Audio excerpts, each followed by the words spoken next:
Muy buenas noches, bienvenidos a una nueva edición de Desde el Jardín de los Cerezos, aquí en esta edición tan especial de fertilidad después del cáncer. El día de hoy hablaremos de un tema importante que, si bien es cierto, nuestra invitada es una importante profesional, doctora, especialista en fertilidad, ginecóloga, ella, la doctora Liliana Pucán, y por qué no decirlo, una gran amiga de muchos años, compañera de aulas, amigas desde la escuela. Entonces, tenemos mucho, hoy nos reencontramos desde el lado profesional para hablar, como hablábamos entre cámaras, detrás de cámaras, para hablar de nuestra manera de servir, ¿no? De nuestra manera de contribuir a la humanidad a través de esta ventana desde el Jardín de los Cerezos. Hoy día vamos a hablar de un tema muy importante de la fertilidad después del cáncer. Probablemente que cuando escuchamos hablar de fertilidad, lo primero que se nos ocurrió fue hablar, vamos a hablar de la mujer, pero recordemos que la fertilidad y el tema oncológico no solamente es un tema de la mujer, también del varón. ¿Y qué pasa cuando este varón también enfrenta un tratamiento oncológico? Así que si estás conectándote en este momento y ya escuchaste esto, por favor, enciende, conéctate aquí a nuestro Facebook en vivo y te invitamos también a dejar tus preguntas en nuestro chat, ¿no? En nuestro chat para ir resolviéndolos a lo largo de la conversación. Pero, bienvenida Liliana, pero vamos a conocer un poquito a Liliana. Bienvenida Liliana, ¿cómo estás? Muchísimas gracias, Ivonne. Muchísimas gracias a tu invitación y al Jardín de los Cerezos por invitarme a esta oportunidad de poder compartir un poquito de información y de lo que venimos haciendo con este tipo de pacientes. Muchísimas gracias por tenerme en cuenta y bueno, espero que este live sea muy instructivo y a la vez también ameno, que tengan mucha información y también puedan resolver muchas dudas y muchas preguntas sobre este tema tan interesante. Gracias, Liliana. Pero bueno, conozcamos a Liliana. La doctora Liliana Pucán es médico graduado de la Universidad Mayor de San Marcos, la Decana de América, especialista en ginecología y obstetricia en la Universidad Nacional Mayor de San Marcos, con un máster en reproducción humana en el Instituto Valenciano de Fertilidad en Barcelona, España. También tiene un máster en Surgical Management and Deep Endometriosis. También es Miss Academy Dubai, certificación de la Sociedad Europea de Endoscopía Ginecológica y de la Academia Europea de Cirugía Ginecológica como cirujano gineco-oncólogo mínimamente invasivo. Este es un aspecto importante, lo conversamos en nuestra sesión anterior sobre la cirugía mínimamente invasiva en el aspecto ginecológico. Hoy día vamos a hablar de la parte ginecológica. Bueno, Liliana tiene una serie de información profesional, preparación, certificación, miembro de la asociación también de ginecología, también, entre otros. Pueden conocer a Liliana y conocer más a través de su página. Por favor, Liliana, danos el nombre de tu página, cómo te pueden ubicar para que ya las personas te puedan ir estudiando, por favor. Pueden ubicarme en mi página web, que es doctoralilianapuicán.com, y en todas las redes sociales me encuentran como doctora Liliana Puicán, y en el centro de reproducción donde yo trabajo, que es el centro CEFRA, Centro de Fertilidad y Reproducción Asistida, también me pueden encontrar en la página de CEFRA, y bueno, dispuesto a ayudarlos en todo lo que ustedes requieran. Genial, Liliana, gracias. Claro que sí, así que ya saben, pueden contactar a Liliana desde allí y conocer un poco más de su expertise. Y entonces hoy conversamos, Liliana, la primera consulta en este proceso sería hablar de un tema importante. Enfermedades como un diagnóstico oncológico como un cáncer de cuello uterino, un cáncer al ovario, un cáncer de mama, ¿no? Más allá, bueno, específicamente en el caso del cuello uterino, ovario, útero, ¿no? Todos estos cánceres van directamente al aparato reproductor. Pero ¿qué pasa cuando es un cáncer de mama? Que también juega un aspecto importante porque utiliza el tema de los bloqueadores hormonales. Para las personas que recién se conectan y un poco no saben, el cáncer de mama pues es un cáncer, en algunos de los casos es hormonal, altamente hormonal. Entonces, en la época en la que se embaraza una persona es donde tiene más hormonas a flor de piel, ¿no? Más o menos. Entonces, Liliana, entonces aquí hay un aspecto importante porque utilizan medicamentos de repente como anastrozol, tamoxifeno. Entonces, lo que hacen estos medicamentos es bloquear las hormonas, o sea, bloquear, entonces, por un periodo, a veces de 5, dependiendo de la edad, dependiendo de algunos tipos de cánceres, no todos con el mismo tratamiento, el mismo esquema, pero si el paciente, pero si la cerezo, la paciente está pasando por este proceso, ¿qué opciones, en primer lugar, qué opciones tienen en este proceso de fertilidad? ¿Qué situaciones crees tú importante considerar frente a este proceso de Tú sabes, fertilización? tú sabes, Ivonne, que el cáncer está en incremento a nivel mundial, que cada año que pasa muchísimas personas son diagnosticadas de cáncer, miles y millones de personas pueden tener esta enfermedad, pueden estar luchando con esta enfermedad. Independientemente que la incidencia de esta enfermedad se ha incrementado en todo el mundo, en el Perú también. También se han incrementado el nivel de sobrevida, es decir, las tasas de sobrevida de los pacientes se han incrementado conforme han pasando los años porque las terapéuticas, los tratamientos, las cirugías novedosas, la erradicación y la lucha contra el cáncer, bueno, día a día va tomando ventaja y cada vez están saliendo fármacos nuevos, están saliendo medicinas nuevas, etcétera, etcétera. Pero todos estos tratamientos con la finalidad de destruir el cáncer, pues también tienen efectos colaterales. Y como tú mencionas, uno de los principales efectos colaterales, independientemente de que sea un cáncer ginecológico, hormonalmente ginecológico, ya sea como tú mencionaste, ovario, útero, mamas, otros tipos de cáncer también. Normalmente el tratamiento para poder luchar contra el cáncer son medicinas, ya sean quimioterapia o medicinas, sustancias químicas que no permiten el crecimiento celular. Entonces la idea es que esa célula cancerígena no crezca y no se desarrolle ni se disemine en el cuerpo. La forma como obtienen eso es la utilización de estos citotóxicos, de estos fármacos, que lo que ocasionan es que ese crecimiento de estas células no se produzca. Pero en el aparato reproductor nosotros también tenemos células que crecen y que muchas veces crecen mucho y se desarrollan a lo largo de todo el ciclo ovárico. Por ejemplo, nosotros menstruamos todos los meses. Las células endometriales crecen y se desarrollan todos los meses. Los varones renuevan espermatozoides cada 3 meses porque sus células germinales o sus células que producen los espermatozoides se van renovando. Entonces, indirectamente también puede afectar el tratamiento a la parte reproductiva.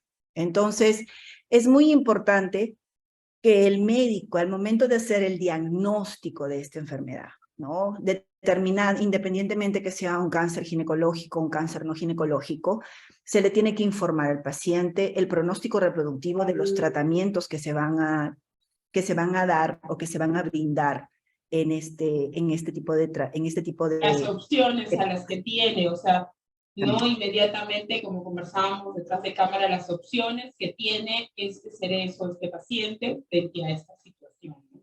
Es muy importante que se tenga en cuenta 2 cosas. Primero, que se tiene que dar la opción de preservación cuando tenemos un diagnóstico en una paciente en edad reproductiva y también cuando encontramos un paciente adolescente o preadolescente, prepuber, es decir, un niño.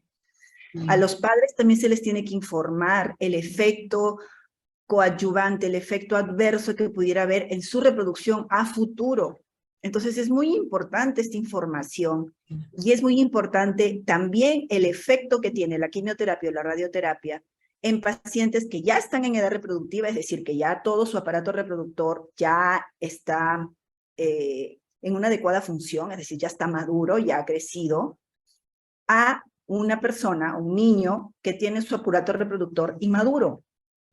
Entonces, el efecto de la quimioterapia y la radioterapia es mucho más deleterio, es decir, afecta mucho más en aquellas personas en las cuales su aparato reproductor no está desarrollado aún. Esto estamos hablando de qué edades, Liliana. O sea, prepuber, antes de la pubertad. O sea, estamos hablando entre, o sea, por ejemplo, esto es Menores de importante 14, para las personas que se están conectando. un cáncer, por Exactamente, ejemplo, de un cáncer infantil, de un chico que está entre los 12, exactamente. entre los 11, 14 años, 12, 13 11, años. 12, 13 años. Exactamente, Ivonne. Exactamente. Entonces, el efecto de la quimioterapia y la radioterapia en niños o en prepúberes es mucho mayor, es mucho más deleterio que en una persona ya adulta, ¿no? Entonces, es muy importante que, qué armas tenemos para poderle ofrecer a esa criatura. Bueno, primero diagnosticando en qué nivel está, qué grado de enfermedad es, qué tasa de sobrevida tiene, qué tipo de tratamiento se le va a realizar. Todo eso tiene que ser informado al padre. Lamentablemente, solamente un 5 o un 6% de personas que tienen el diagnóstico de cáncer se les informa sobre la preservación al momento del diagnóstico. Muy pocos porcentajes de personas con ese diagnóstico, el médico le explica el efecto en la parte reproductiva.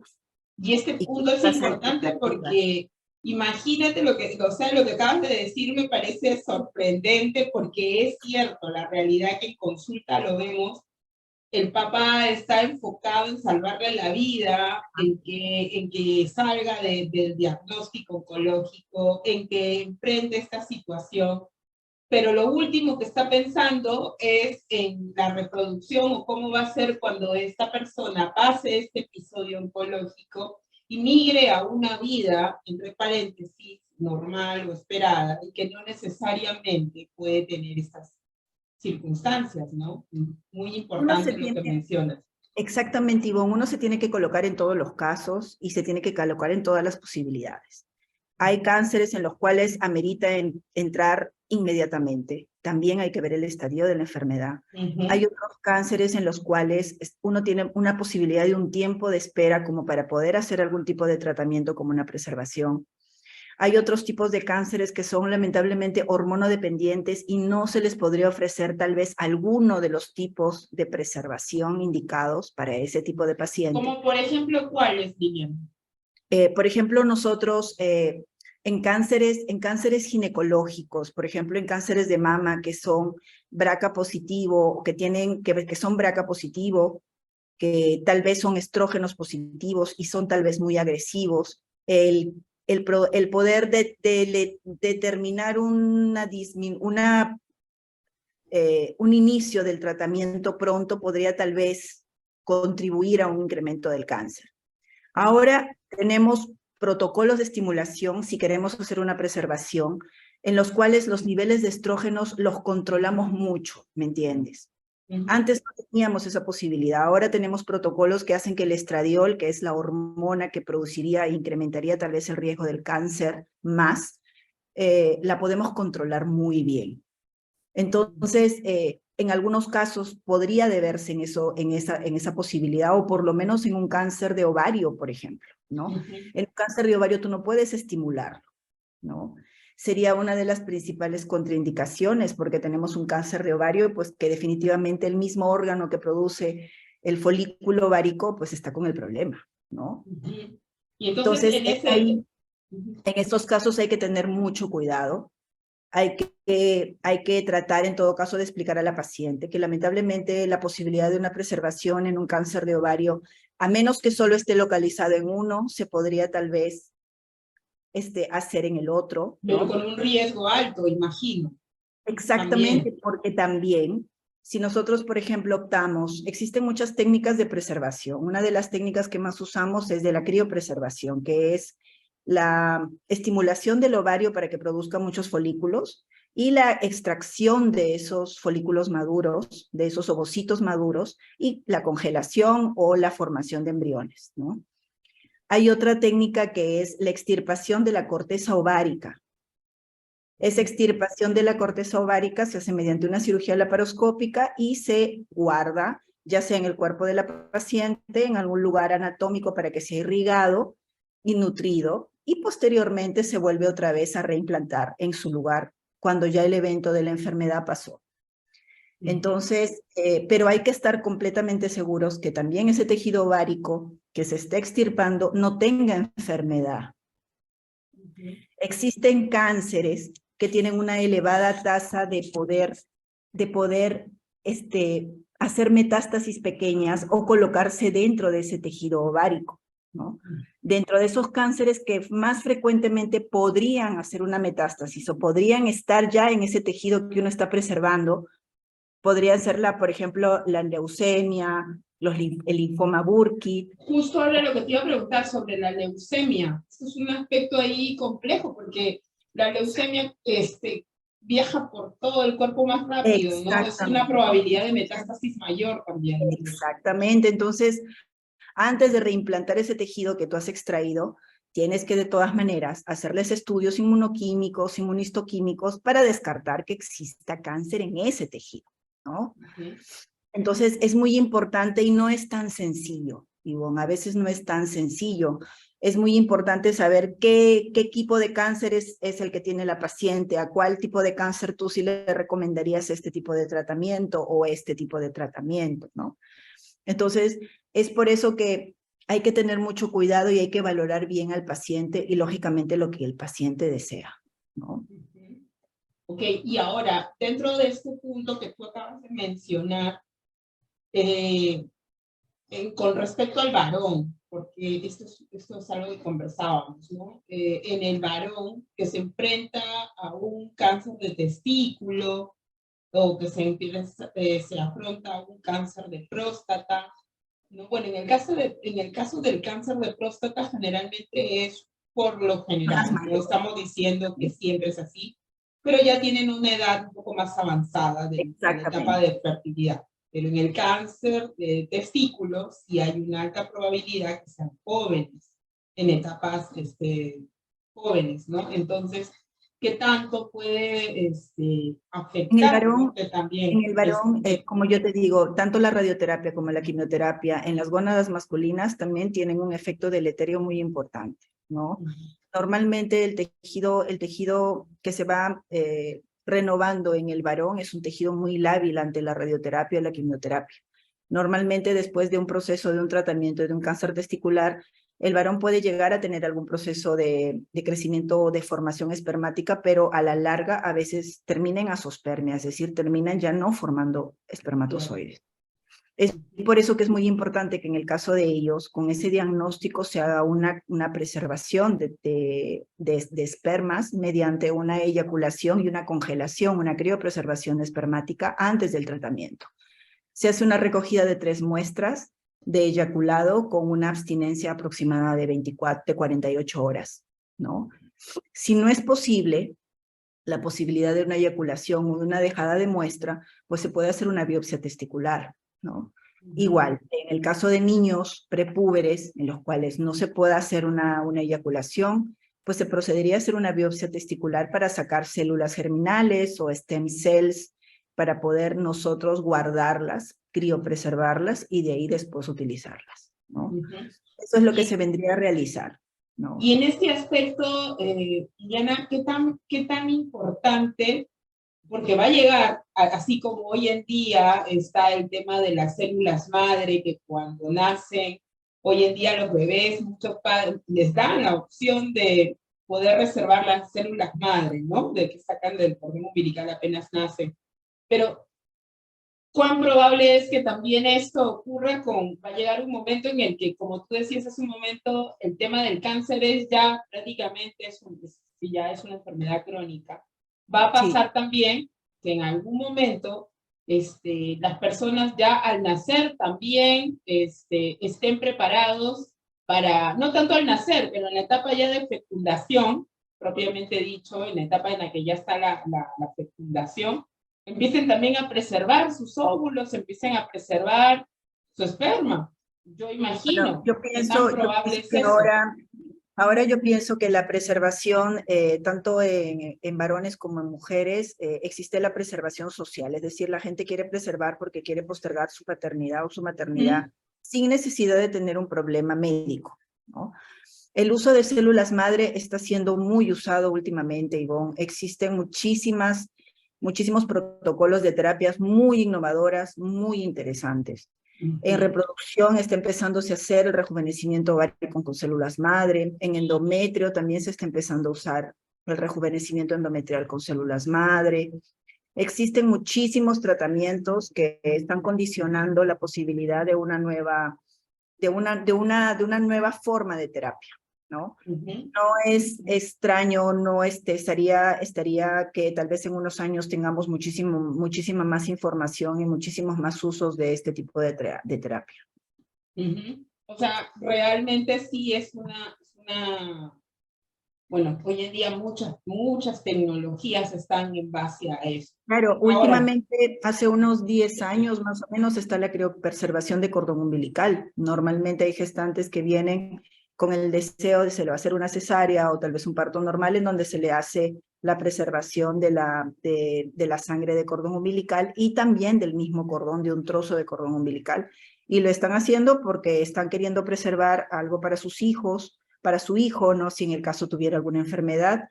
Yo pienso que es una opción, ¿no? Es una opción que cada padre toma en cuenta, ¿no? Es una opción libre y bueno, en el caso de que tuviera el niño algún problema hematológico, algún problema de algún tipo de cáncer de ese tipo, pues de una u otra forma sería muy útil, ¿no?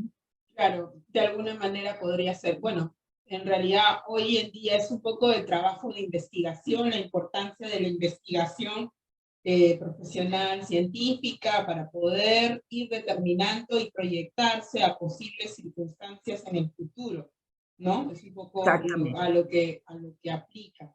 Ahora, ¿qué tan importante o cuánto involucra también la edad, ¿no? Por ejemplo, hablando de la paciente que tiene un cáncer de mama, por ejemplo, que es detectado entre los 20 y bueno, normal por lo general, en su mayoría es los 40 en adelante.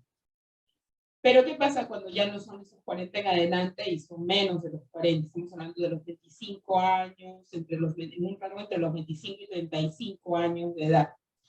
¿Cuál Bueno, es el riesgo lo en ese que, momento que no ha preservado? lo que se recomienda es, lógicamente, gratificar la enfermedad, que el gineconcólogo valore el riesgo de postergar un poco la cirugía o el inicio del tratamiento, más o menos unos 15 días, de 10 a 15 días, que ¿Cuánto vendría tiempo necesita? 15 días para de poder... 10 a 15 días, exactamente, de 10 a más o menos un promedio de 15 días, como para poder empezar la estimulación. Se hace un random stat, es decir, empezamos en cualquier momento del ciclo. Se puede empezar en cualquier momento del ciclo. Ya tenemos protocolos en los cuales el nivel de estradiol pues no se eleva mucho, y poderle ofrecer una criopreservación, que es lo que nosotros más ofrecemos a este tipo de pacientes. Una criopreservación que de una u otra forma va a ayudarla, que tal vez en un momento en el que ella desee, pues pueda usar esos óvulos, ¿no? Si ya tiene pareja y es casada, tal vez una formación ya de embriones, es decir, ya la unión con el espermatozoide y ya la congelación de los embriones para después colocarlos dentro de la cavidad uterina, ya cuando esta enfermedad haya sido controlada. Correcto. Y dentro de la marcha también en el proceso, por ejemplo, del cáncer de cuello uterino, ¿no? En el cáncer del cuello uterino que hay etapas, hay niveles. Exacto. En el cáncer de cuello uterino es diferente. Si bien en el cáncer de cuello uterino no se afecta, en grados muy avanzados es imposible hacer una preservación uterina, ¿no? Ya en grados muy avanzados es imposible hacer una preservación uterina. Lo que sí se recomienda en grados iniciales es tal vez una traquelectomía con una linfadenectomía, sacar el cuello del útero, pero dejar el fondo del útero y el cuerpo del útero como para un embarazo, ¿no? Y lógicamente, laparoscópicamente o mediante cirugía, pues movilizar los ovarios a una determinada área de la pelvis, en donde al momento de hacer la radioterapia, la braquiterapia o la radioterapia no influya y no haga daño sobre esos ovarios, ¿no? Pero el manejo, como te digo, vendría a ser así, ¿no? Lamentablemente en el cáncer de cuello uterino sí ya está un poco avanzado, como te mencioné, el útero no puede ser preservado, entonces a esta paciente se le podría ofrecer tal vez una congelación ovocitaria y tal vez una subrogación uterina, es decir, que otra persona le done su útero como para poder llevar el embarazo. Porque hay un riesgo también ahí, o sea, que simplemente tendría que utilizar este tema de que alguien le... Es muy importante también que tengamos en cuenta una cosa, Ivonne, es decir, el efecto deleterio de la quimioterapia y de la radioterapia, independientemente del efecto deleterio en los ovarios, existe también un efecto deleterio en el útero mismo. Es decir, en aquellas pacientes en las cuales le han sometido a una radioterapia en la zona pélvica, no necesariamente por un cáncer ginecológico, sino tal vez por otro tipo de cáncer, ocasiona también en la cavidad uterina una alteración del músculo del útero, una alteración del endometrio, del crecimiento endometrial. Entonces, las tasas de embarazo de pacientes, a pesar que tengan los óvulos adecuados, es decir, la reserva ovárica adecuada y buena, las tasas de embarazo son menores, las tasas de recién nacido vivo son menores. Hay más riesgo de parto prematuro, hay más riesgo de bajo peso al nacer, porque el útero también se afecta, ¿no? Entonces, no sabemos exactamente hasta qué grado, por ejemplo, hay algunos tipos de medicamentos, de grados o de niveles de radioterapia por encima de 10 Grays, es donde ya nosotros vemos una lesión en cavidad uterina. Entonces, es todo un conjunto, no solamente es una sola cosa. Y a veces hay pacientes en los cuales les tienes que hacer ambas terapias, no solamente la quimioterapia, sino también la radioterapia, ¿no? ¿Cuánto Entonces, tiempo puede tomar eso? Por ejemplo, en el caso de la paciente que sale, por ejemplo, sale del tratamiento oncológico, termina sus 5 años de tratamiento, vamos a decirlo. el oncólogo tiene que tiene que ser evaluada primero por el oncólogo, Ivonne, y el oncólogo tiene que dar el pase para que hagamos un tratamiento de reproducción.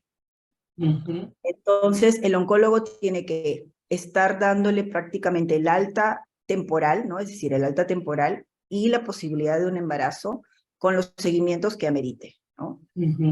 Mucho depende de cómo esté la enfermedad, ¿no? Es decir, la enfermedad para un embarazo tiene que estar controlada, ¿no? Muy controlada, ¿no? Eso lo tiene que indicarnos, el oncólogo es el que te dice, ya puedes ir a reproducción para que puedas hacerte el tratamiento. Porque ellos ven varios factores, es decir, no solamente acabaste la quimio y la radio y ya te vas. Claro. No es también solo... tiene que haber el pronóstico, la probabilidad. Exacto, entonces probablemente terminas la quimio y la radio y te haga una reevaluación, te haga un CT scan o te haga una resonancia o te tomen marcadores y ver un seguimiento a largo plazo, porque no es que terminas la quimio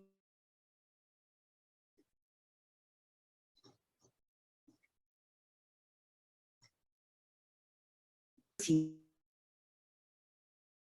puede hacerte algún tipo de tratamiento de reproducción. Si no es que sea exactamente tanto tiempo, ¿no? Mucho depende de cada paciente, del grado de enfermedad, de qué tipo de cáncer es, de dónde ha sido localizado, de la edad de la paciente. Entonces, son muchos factores, ¿no? Pero es el oncólogo el que nos indica y el que determina exactamente el momento en el cual la paciente ya puede optar por ese tratamiento. Y en este tiempo que se coloca al paciente, también supongo que también hay el tema de la edad, juega un papel importante, el papel, el diagnóstico. Por ejemplo, uno de los casos que de manera muy recurrente es el cáncer de mama triple negativo, ¿no? Por ejemplo, que es bastante agresivo, que es bastante, en muchos de los casos, es el peor, vamos a decir, el que tiene el mejor, que no es el más adecuado pronóstico, ¿no? Entonces, cuando este es detectado en una edad entre los 25, 30 años, ¿no? Este tipo de cáncer tiene un tratamiento diferente a otros cánceres de mama. Ese tipo de cáncer, por ejemplo, podría estar dentro de esta gama de no estar dentro de la, se me fue la palabra un poco, el esquema o las seleccionadas para poder seguir este tratamiento, de poder tener el tema de fertilidad. Si es un receptor negativo, si es un BRCA, un HER2 positivo, o un BRCA o un receptor triple negativo, significa que no es sensible a estrógenos. Entonces, a este tipo de pacientes sí se le podría hacer una preservación, pero dependería lógicamente del tiempo, ¿no? Es decir, del tiempo en el que nosotros nos tomemos en hacer el tratamiento, ¿no? Ahí nos indicarían que si tal vez es mucho la premura de tener que hacer una cirugía, etcétera, etcétera, o es mucha la premura en la cual hay que hacer una radioquimio o algo así, dependiendo del grado que tenga de agresividad de este tipo de cáncer, si se puede esperar una determinada cantidad de tiempo, sí se le puede hacer una preservación. Ahora, una pregunta importante, tal vez no al detalle, pero de repente, ¿qué tan costoso puede ser el tema de reservar? Y si es algo que puede hacerse de manera, en un hospital público, en una institución La pública, preservación, claro, la sí, se puede, preservación o tiene que ovocitaria, ser... la preservación ovocitaria es relativamente accesible, no es tan costosa como hace muchos años. La entidad en la cual lo hacen con subsidio, pero no es que sea gratuita, es la Maternidad de Lima, en algunos casos, ¿no? Pero el resto de casos todo es particular, Ivonne. No tenemos acá un establecimiento o una institución, por ejemplo, dentro del establecimiento del Ministerio de Salud o de Salud, que se encargue de hacer la preservación de este tipo de pacientes cubierto por un seguro, ¿no? Ni la Ni el CP. seguro, claro, el AEPS tampoco, eso es lo Particulares que te iba a preguntar, ¿no? Tampoco lo cubren. ¿Cuál es la indicación? Bueno, la indicación es que la recomienden y que de todas maneras la paciente lo vea, ¿no? Pero lógicamente, pues es un costo que no todos pueden acceder también, pues, ¿no? Claro, claro. No es tan costoso como hace unos 10 años, que era muy costoso, prácticamente casi inaccesible a muchísimas personas. Pero ahora el procedimiento está muy familiarizado en muchos centros en donde se pueden realizar este tipo de procedimientos. Qué importante sería colocar esto en un tema como es el INEM, ¿no? Lo que Claro. es el centro, porque es clave entender por el proceso de duelo que pasa una persona frente a la duda de posible recibir el diagnóstico, que lo hablábamos al inicio, y el segundo momento, no solamente perder el órgano, ¿no? Y ahí hablamos de otro tema un poco más profundo, no solamente el estar expuesto o vulnerable a afectarse por su cuerpo, por el órgano que vaya a ser afectado, sino también las funciones que pueden estarse afectando, y en este caso el tema reproductivo en la mujer en una sociedad. Y yo imagino, y aquí también va otra pregunta con respecto a tus pacientes, a las personas, a los consultantes que tú recibes, a diferencia, por ejemplo, la comunidad latina, las personas, los latinos, pues que tenemos este tema de la maternidad tan enraizada y que de alguna manera si no eres madre, si no tienes familia, pues estás dentro del círculo pobrecito, ¿no? Entonces, pobre de ti, ¿no? Pobre de ti que no pudiste tener. Entonces, este es un tema importante que tú lo debes de ver también, imagino, dentro de tu consulta. Y cuando has tocado de repente con compañeros en el extranjero o has tenido otros temas, es diferente, ¿no? Por ejemplo, en la maternidad, esto te pasa en Europa y tú dirás normal, ¿no? Yo pienso que la paciente pasa por un segundo duelo, ¿no? Es decir, el primer duelo es el recibir la enfermedad, el diagnóstico, el proceso de la enfermedad, y el segundo duelo es tal vez darte con la realidad de que no vas a poder tener familia o va a ser muy difícil o muy complejo, ¿no? Pero es ahí en donde cada cosa que viene, cada cosa o cada paso que la vida, bueno, pruebas que la vida te da en donde uno tiene que determinadamente tomar decisiones, ¿no? Y yo pienso que es mucho el momento en el que le dan el diagnóstico, en decirle el pronóstico a la paciente de forma real, y de todas maneras, pues, valorar mucho el hecho de que está luchando con una enfermedad, ¿no? Y que a diferencia de otros países, pues, nosotros tenemos que aprender también a quitarnos el prejuicio, ¿no?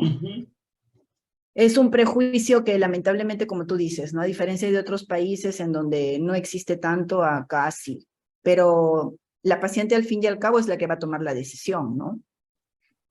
Lo importante y lo que debemos hacer nosotros, tanto los ginecólogos como los oncólogos, como las personas que diagnostiquen este tipo de enfermedad en algún momento, es darle la información completa para que al fin y al cabo ella tome la decisión o él tome la decisión, ¿no? La cosa es informarle y ya asistirlo o apoyarlo, como es el caso que tú haces, ¿no? Para que puedan pues tomar la mejor decisión, que ellos también tengan y estén tranquilos con esa decisión, porque Ivonne, es decir, puedes someterte o puedes querer tal vez un tratamiento de preservación, pero si no tienes los recursos económicos y esos recursos se tienen que dirigir a tu tratamiento de cáncer, ¿me entiendes, no? Hay Uno que tiene poner en la balanza la prioridad, ¿no? exactamente, uno tiene O sea, que no solamente es un tema de fertilidad, sino también de vivir, supervivencia, manejo del estrés, del exacto, duelo, todo en el paquete completo. Es donde tú tienes que priorizar tu vida, ¿no? Entonces, y no solamente pasa en pacientes oncológicas, sino en también otro tipo de pacientes en las cuales tenemos un pronóstico reproductivo no muy bueno, ¿no? Pacientes en las cuales, pues lamentablemente por alguna enfermedad o algún problema, pues no pueden tener familia. Es ahí en donde se tiene que priorizar otro tipo de situaciones, ¿no? Y lógicamente también llega parte de la aceptación y el manejo de las emociones de este paciente, porque todo paciente oncológico tiene que ser un paciente que tiene que estar en asistencia durante todo este proceso. Así es. Es muy duro, es recibir tanta información tan seria o de tanta envergadura, que no solamente sea una información, sino que al final cambie toda la dinámica de tu vida y la de tu familia. ¿Qué tipo supongamos que ya una persona ha terminado su tratamiento, ya está en el periodo de barrera que ya ha sido vencido, vamos a decirlo así, y de pronto dentro de sus pruebas, cómo tiene que estar su cuerpo para poder decir que hay una esperanza de vida, de que pueda fecundar? Se tiene que valorar primero mucho la edad de la paciente, ¿no? Existen muchos tratamientos. Nosotros en pacientes que, por ejemplo, ya tenemos una falla ovárica precoz debido tal vez a un tratamiento de un cáncer que ya no ha preservado y tiene tal vez una falla ovárica precoz, hay que valorar bien la cavidad uterina, ¿no? Como yo te dije, la cavidad uterina también se afecta con los tratamientos oncológicos, entonces hay que ver que ese útero crezca, que ese útero y ese endometrio llegue a un tamaño adecuado para recibir un embrión, y se le estaría ofreciendo tal vez la posibilidad de una donación de óvulos, ¿no? Una donación ovocitaria. O sea, una parte podría ser el tema de que pueda recibir de repente, miren, esto es importante porque tiene la opción de poder, de repente ella ya no tiene sus propios óvulos, pero puede recibir, ¿no? Y la otra opción es que tenga los óvulos y también tenga Exactamente. Pero de todas maneras hay que valorar bien de que en pacientes hay pacientes que han podido embarazar espontáneamente después de un tratamiento de cáncer, especialmente las que son muy jóvenes, ¿no? Pero a veces existe mucho riesgo de abortos, mucho riesgo de partos prematuros, y eso también hay que explicarle a la paciente, ¿no? Hay que explicarle que podría ser que exista un daño ovocitario o un daño uterino que impida que ese embarazo llegue a su fin, ¿no? Entonces siempre tiene que acudir a una evaluación, a una valoración, y lógicamente tiene que estar completamente informada de todos los riesgos, ¿no? Y que lógicamente si es una paciente oncológica, si es una paciente que ha sido sometida a un tratamiento oncológico y sale en un embarazo, es un embarazo ya de alto riesgo. Y no puede ser manejada en cualquier lado.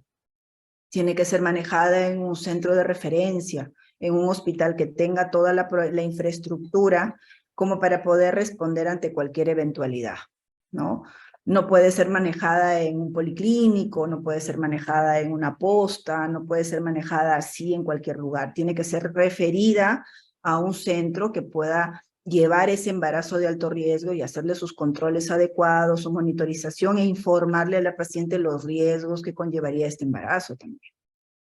Qué importante esto último que acabas de decir, ¿no? Porque la realidad es que, por ejemplo, ocurre mucho con cerezos que tienen de repente escasos recursos y se enfrentan a estos embarazos, ¿no? A veces no necesariamente porque ellos lo quieran, sino porque la realidad, como lo hemos hablado en otros programas, es que pues a veces presionados por la pareja, caen embarazadas sin ellos esperarlo, sin ellos, por algunos se quieren embarazar y otros sin esperarlo se embarazan, ¿no? Esto es del Normalmente, otro lado, normalmente pasa así, ¿no? normalmente Y esto es una realidad y qué es algo muy importante lo que frecuente. dices, porque por favor, es importante porque no es que yo me embaracé, miren que he tenido un cáncer, he tenido un tratamiento, ya mi embarazo es un riesgo y no puede ser tratado en cualquier lugar. Y Exactamente. esto nos deja la reflexión de todo lo que va detrás de esto, ¿no? Por supuesto, porque una paciente que ha tenido este tipo de evento en su vida, que ha tenido estos tratamientos, puede tener muchos riesgos durante el embarazo. Entonces hay que monitorizarla seguido, hay que estarla controlando y también informarle, ¿no?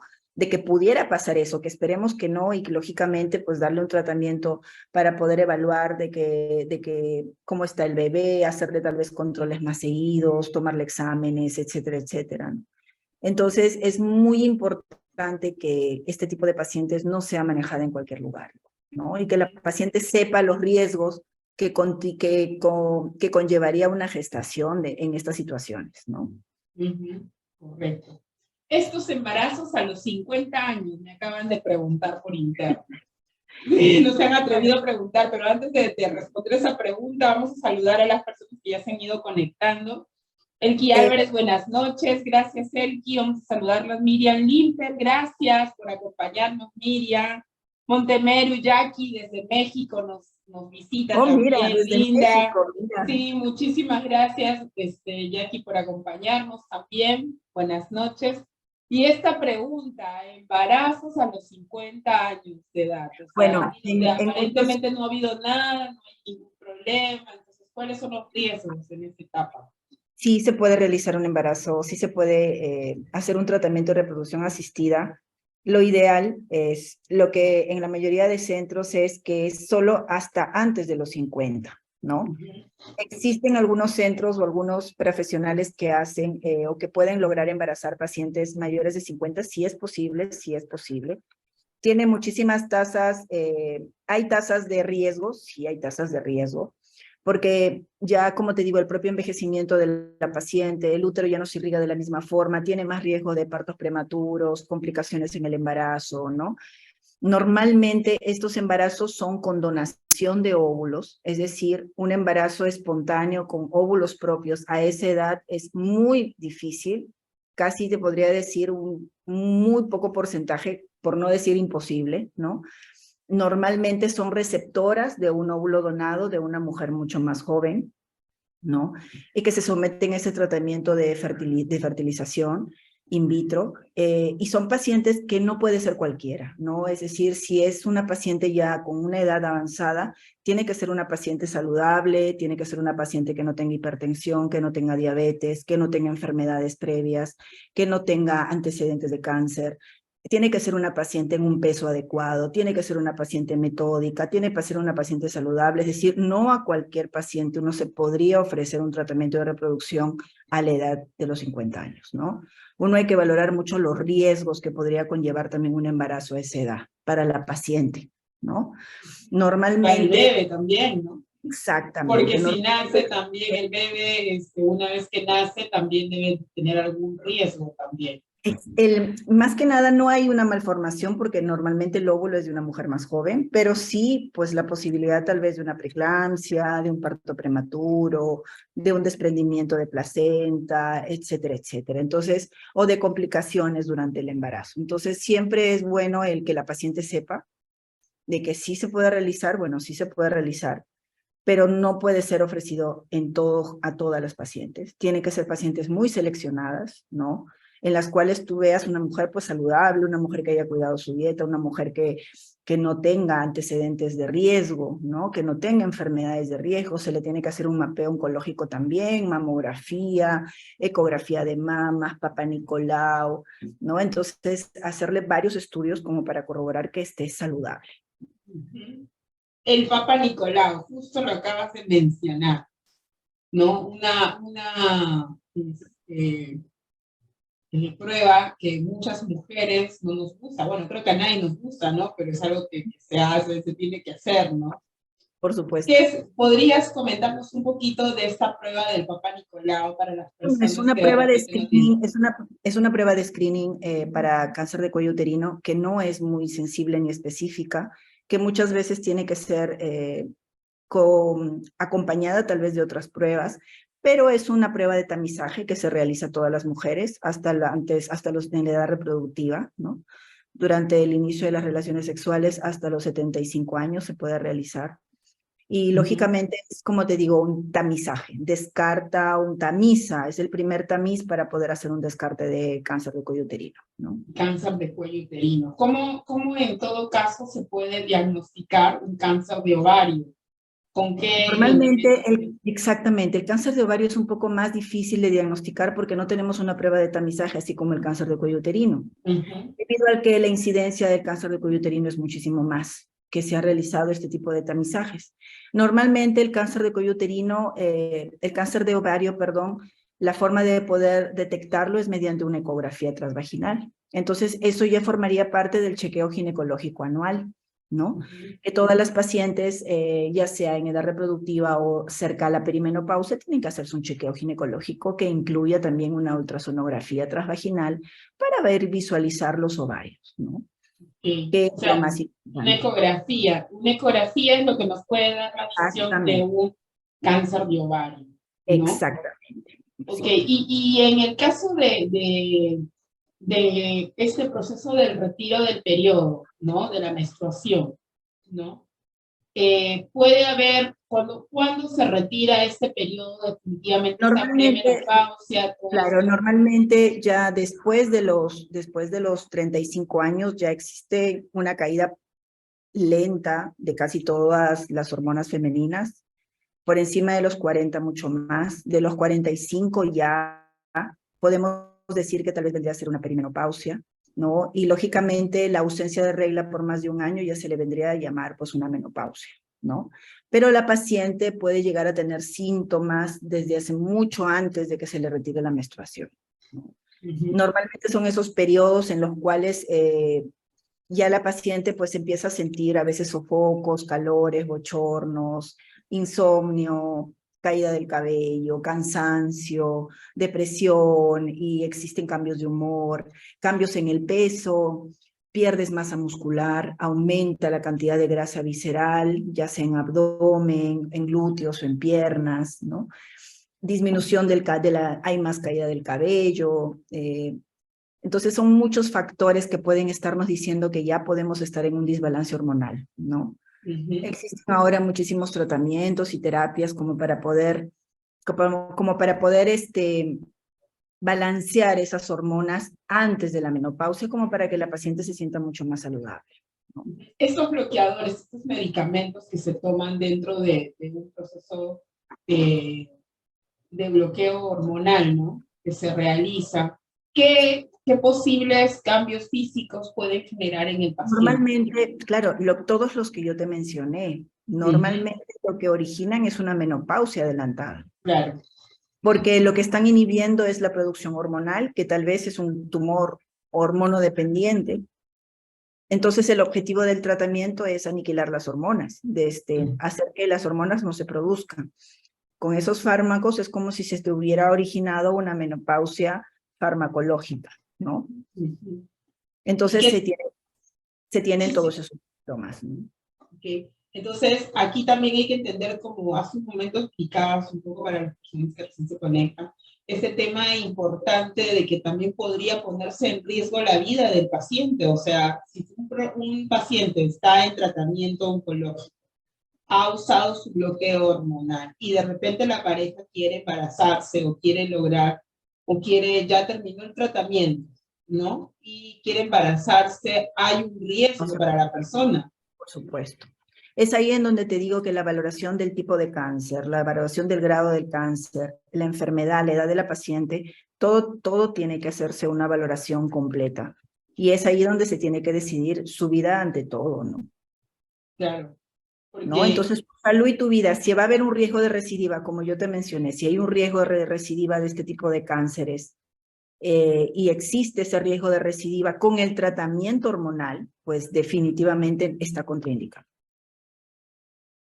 Eso es importante para las personas que no necesariamente son nuestros cerezos, pero los familiares que a veces en esta búsqueda o en esta situación de querer, no va a tener hijos, o ya tu esposa no va a poder tener hijos, o esto lo va a pasar, que esto, lo otro, pero miren qué importante lo que acaba de decir Liliana, o sea, está en riesgo la vida del paciente, o sea, no solamente es un tema de fertilidad, de dar a luz, no, sino el riesgo a nivel corporal, físico, claro, y y hay que ser la vida de la es persona. en donde uno tiene que conversar muy claro. A veces uno conversa mucho con las pacientes, ¿no? Entonces, ¿qué es lo que tú quieres? Es decir, ¿cuál es tu deseo? ¿Tu deseo es seguir viviendo o tal vez tener un hijo, pero que no lo veas? Es decir, que no lo acompañes en su vida, que lo vas a dejar huérfano. Es decir, hay cosas en las cuales a veces, palabras un poco duras, ¿no? Pero es que tienes que hacerles ver el contexto de una forma muy clara, ¿no? Pero tiene que ver mucho también con lo que conversábamos hace un momento y tiene que ver con la idiosincrasia, ¿no? Yo siempre digo, nuestra Es por eso que idiosincrasia, también, este es un como poco el personal, espacio, ¿no? De hablar de este punto también, la es por eso que idiosincrasia. como personal de salud, tanto tú que haces tu maravilloso trabajo con este tipo de pacientes y yo que los veo en consulta, no solamente enfocado a la parte oncológica, sino también en la parte ginecológica, en donde a veces es bueno hablar con ellos y hacerles ver un poco la realidad, ¿no? El panorama. El panorama, es decir, lo tienes que ver claro. Cuando lo tengas claro y lo veas claro, ahí vas a tomar una decisión racional y adecuada, ¿no? Porque yo Pero creo que por encima de cualquier apego que pueda existir está tu vida, ¿no? pero es importante cómo a veces este juego que tú acabas de decir de tu vida se pone en cuenta contra el deber, ¿no? El deber del rol de maternidad Yo pienso que es una impuesto de forma de alguna manera. prejuicio. Es algo mucho de prejuicio, Ivonne, ¿no? Encima nosotras también somos mujeres, yo lo he vivido, yo lo he pasado, pero llega un grado de madurez, de edad, que ya realmente pasas por encima de ese problema de prejuicio, mucho más cuando tú te das cuenta que realmente cuáles son las prioridades en tu vida, ¿no? En donde uno realmente reflexiona que bueno, uno está acá por un motivo, por una razón, ¿no? Algo Y no es un proceso. algo, exacto, y algo no tiene que ser, es decir, la persona que va a terminar dándote la felicidad y eres tú mismo. Alguien o algo no te va a dar la felicidad que tú no tienes, ¿no? Es decir, el hecho de tener un hijo no te va a hacer feliz. El hecho de tener esposo no te va a hacer feliz. El hecho de tener una casa no te va a hacer feliz, ¿no? Entonces, es una cuestión en la que tiene que trabajar tal vez esa paciente o ese paciente tiene que trabajar otras En cosas. realidad, más que la paciente, yo diría la sociedad, y es un poco este espacio, ¿no? Este es nuestro trabajo a nivel de sociedad, trabajar este aspecto tan importante. Ahora que ya hay tanta libertad, ahora que ya hay más libertad en estos años, ahora que la mujer trabaja en muchas cosas, que está haciendo muchas cosas, yo creo que están abriendo un poquito más los ojos. Ahora yo veo que ya no hay tanto como hace pues 10 años o 15 años, tal vez cuando nosotras éramos más jóvenes, ¿no? Ya las generaciones detrás nuestro, los que están en 30 y algo tienen una mentalidad pero completamente libre a diferencia de nuestra. Yo me he encontrado con muchos pacientes y me digo, ¿sabe qué, doctora? Yo no quiero tener hijos y quiero que me ligue. Sí, el otro extremo ya, ¿no? Es decir, no, doctora, voy a hacerme mi maestría a España y no pienso tener, pero tú todavía le dices, ¿pero estás segura? Hay de todo, ¿no? De los que quieren y de los que no, es cierto. Y están en la libertad. Y Ahora estamos en la libertad. estamos cambiando el chip poco a poco y espero que conforme van pasando los años vamos a estar liberándonos poco a poco de esos prejuicios. Así es. Entonces aquí invito a las personas que están conectadas y a las personas que aún no se conectan y que por ahí más adelante lo pueden hacer también, a dejar sus preguntas también para Liliana sobre este tema de reproducción tan importante de la fertilización. Me he quedado con esta palabra tan importante que ha hablado sobre el cáncer infantil, ¿no? Cómo el cáncer infantil también podría ser Es un una riesgo para población, este proceso es una población que no se habla, que todo el mundo, oye, de hecho, cuando pero arrancamos el proceso fue así, ¿no? es increíble, Ivonne, la cantidad y la incidencia de cáncer infantil está aumentando cada vez más. Claro, a eso es lo que voy, porque estoy segura que es muy poco probable, o si en grado mínimo, para no decir que no existe, porque siempre hay profesionales de todo tipo, que en ninguna de las etapas del proceso se habla de la fertilidad, ¿no? Entonces, este es un aspecto importante para los que de repente recién se conectaron. Liliana hacía mención que en la etapa de pubertad, cuando se ocurre un cáncer infantil, corre el riesgo de poder estar enfrentándose a un tema de infertilidad, ¿no? Se puede dañar el órgano. Entonces, eso también, ¿no?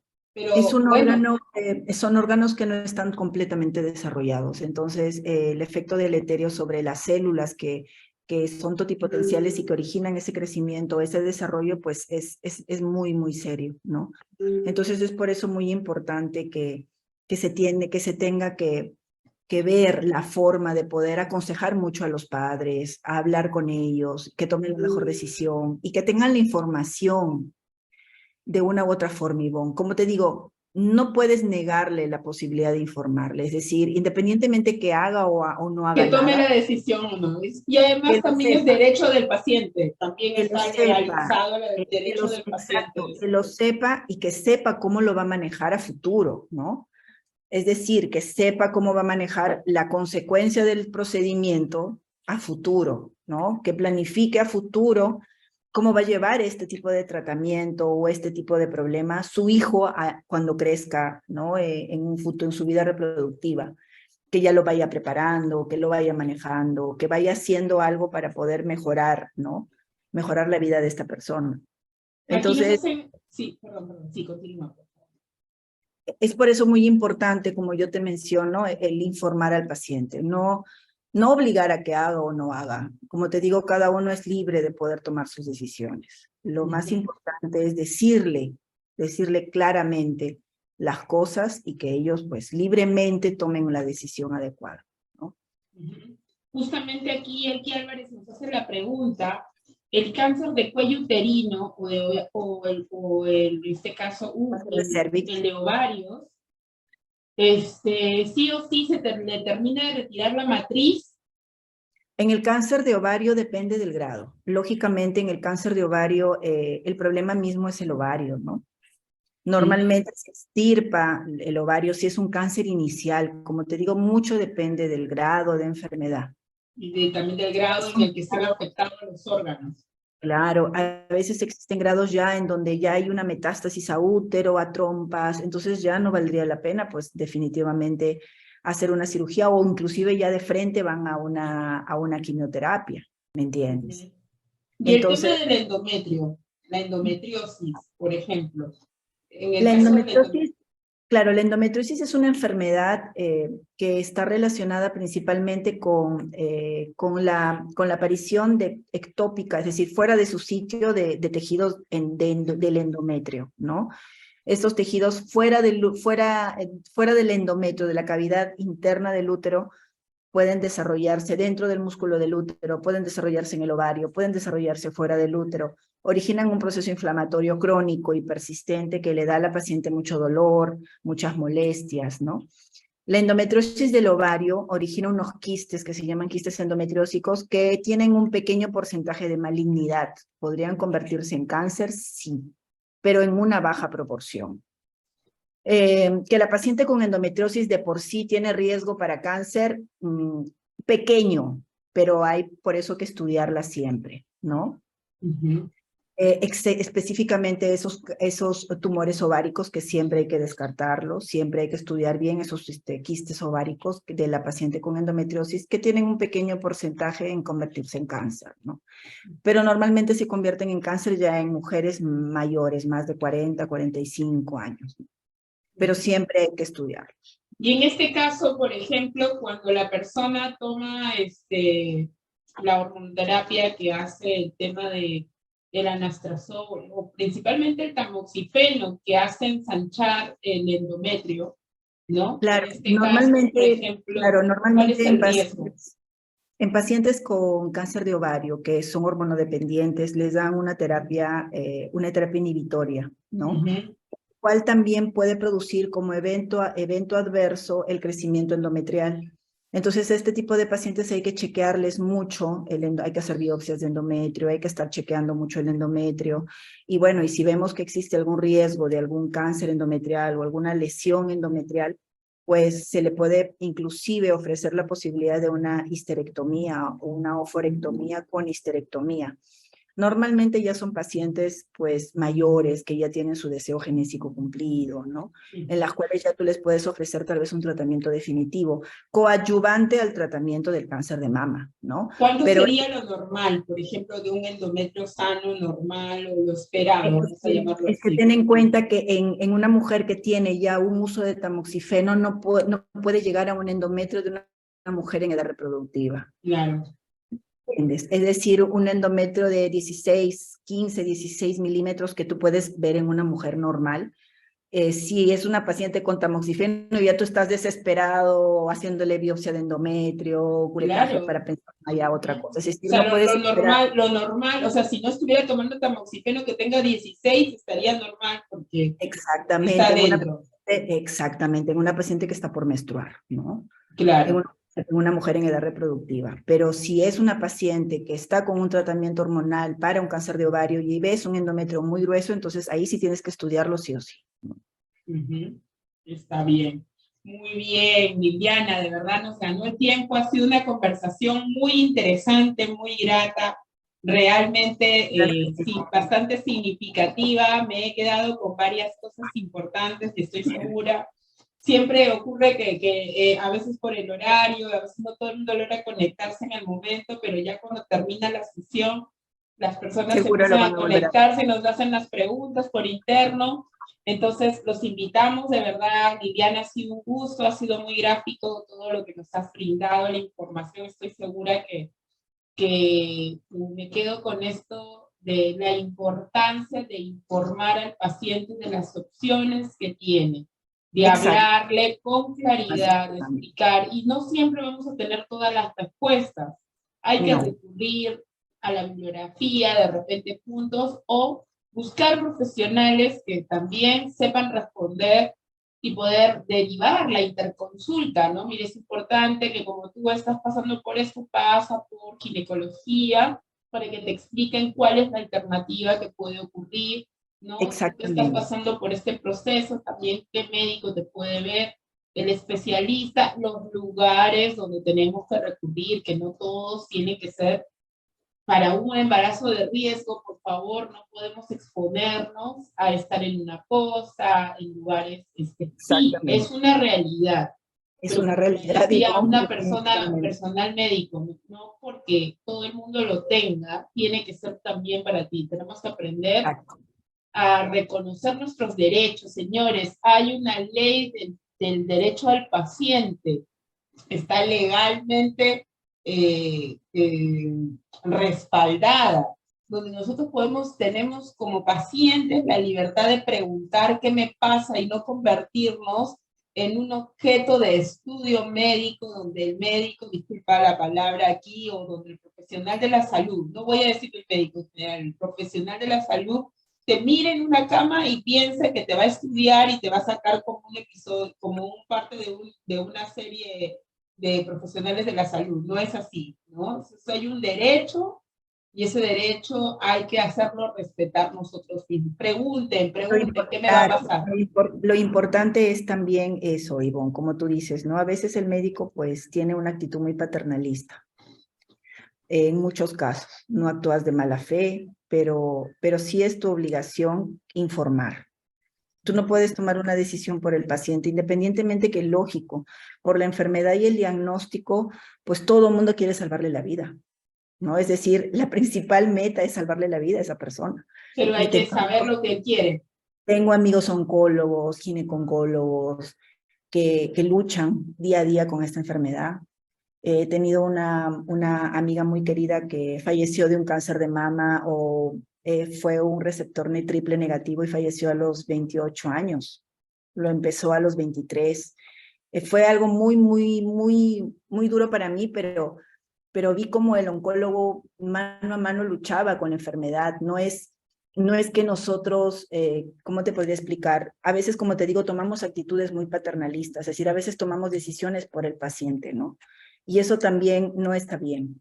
Yo creo que el paciente también tiene que hacerse responsable de la enfermedad que está llevando, tiene que hacerse responsable del de su tratamiento, de esa enfermedad, del tratamiento, y tiene que ser responsable por todos los cambios que va a tener que hacer en su vida para poder llevar esta enfermedad. No todos lo entienden, lamentablemente, de esa forma. Mucho a veces depende del grado cultural que tenga la persona, ¿no? Y es por eso que lo más importante es tratar de decirles las cosas claras, porque con esa información ellos van a poder tomar la mejor decisión, ¿no? Así es, Liliana. Liliana, y no quería despedir el programa sin una pregunta que me olvidé de hacerte, la que justo me la acaban de volver a enviar por inbox. Esta pregunta, el cáncer y las pastillas anticonceptivas. Las pastillas anticonceptivas, ¿en qué momento colocarla? Las pastillas anticonceptivas, ¿cómo te podría decir?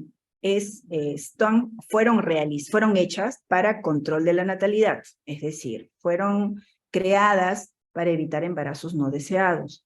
El que tomes las pastillas anticonceptivas te pone en un riesgo de tener un cáncer, no. No te pone en un riesgo de tener un cáncer. Inclusive en el cáncer de ovario, las pastillas anticonceptivas te protegen del cáncer de ovario. Mira, es importante que se sepa eso. Pero es lógico que que siempre tienes que estarte chequeando. Es decir, aquella persona que ya tenga tal vez un factor genético, hereditario de cáncer, así no tome las pastillas anticonceptivas, pues va a hacer ese tipo de cáncer, ¿no? Entonces, a veces mucho es la predisposición de esa persona a ese tipo de enfermedad. Pero que nosotros satanicemos los anticonceptivos, pues no. Tienen su uso, su manejo y su uso y su indicación, ¿no? En determinadas pacientes, pero lógicamente todo tiene que ser con evaluación médica. No te puedes mandar también a tomar el anticonceptivo décadas y no te vas a chequear con nadie, ¿no? Siempre tiene que estar en continuo control, en continuo tratamiento. Hay que descansar también del anticonceptivo algunos meses, ¿no? Todo en el año que lo tomas, 2 o 3 meses en donde uno hay que descansar de la medicación, ¿no? Y hay que aprovechar a hacerse todos sus chequeos. Esto qué importante que acabas de decir, porque vamos a una farmacia y decimos, dame una píldora anticonceptiva, señores, que tienen en casa, familia, y yo siempre hablo no solo de la mujer, hablo tanto del hombre de la mujer, porque a veces envían al varón a comprar y decimos, oye, me dijo mi hermana, le recetaron tales medicamentos, anda, hazte a tomar y bien, ¿no? No. Tienen que ir a un médico, tienen que ir a un tratamiento, tienen que evaluar tu cuerpo, tienen que hacer un seguimiento, por favor. No es como que lo compras, no es como comprar un preservativo en la farmacia. Claro. ¿Sí? Tú tienes que valorar muchas cosas para poderle indicar el preservativo del anticonceptivo. Así es. De todas maneras, evaluarla, a ver si no tiene un problema en la mama, si no tiene algún quiste, alguna tumoración como el fibroadenoma, ver que los ovarios estén sanos, que no haya ningún problema. Entonces, siempre es bueno chequear a la paciente. Así es, así es. Y nos vamos aquí con un mensaje que nos ha dejado Elki Álvarez, nos dice, ¿no? Claro, porque hoy en día muchas mujeres consideran el no tener familia o no ser madres, es que están vacías. Pese a su diagnóstico, no saben priorizar. Considero ante todo es la vida lo que debe prevalecer. Sí, Elki, gracias por tu comentario, pero como lo conversamos con Liliana hace un momento, hay que poner en la balanza lo que es, o sea, no necesariamente lo que es bueno para mí, no es bueno para ti. Va a depender de su escala de necesidades y de lo que ella quiera, el paciente quiera, ¿no? De repente para algunos será natural o ya por último podemos considerarlo de otra prioridad, pero para una persona que su vida o su concepción de vida está en la maternidad, que es algo que viene de cultura, porque la mujer ha sido como de alguna manera objeto de este tipo de concepción, que si no eres madre, no eres, o sea, porque la maternidad es una bendición, que ya no quiero entrar en más detalle. Entonces, este tema de bendición, si no tienes la bendición, ¿en qué te conviertes? Voy a dejar esa pregunta ahí. Si no tienes la bendición de ser madre, entonces, ¿en qué te conviertes? Eso es lo que tenemos que pensar. Entonces, la fertilidad nos trae este concepto. Si no soy padre, si no soy capaz de poder que mis espermas puedan dar fecundar, ¿en qué me convierto? ¿No? Entonces, Claro. si no tengo la bendición, entonces, ¿en qué me convierto?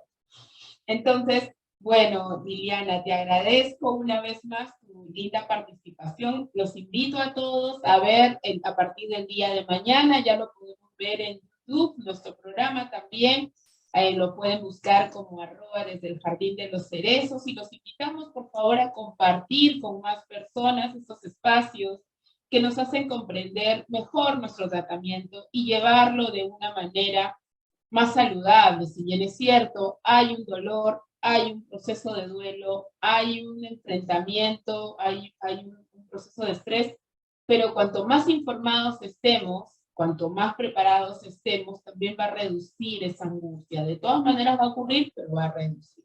Y de esta manera les agradecemos a todos.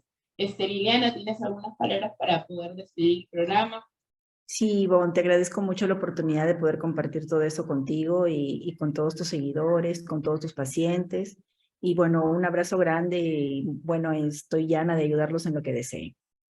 Muy bien, ya saben, ubiquen a la doctora Liliana Pucán en su página web, Liliana Pucán, sí, doctora Liliana Pucán, ¿no? Así es. Y entonces, ya saben, la pueden contactar ahí, y también en este link de este Facebook va a salir también publicado donde la pueden ubicar. ¿Está bien? Listo, Gracias. Muchísimas gracias. Entonces, Un abrazo hasta grande. todo. Buenas noches con todos. Hasta pronto. Hasta pronto.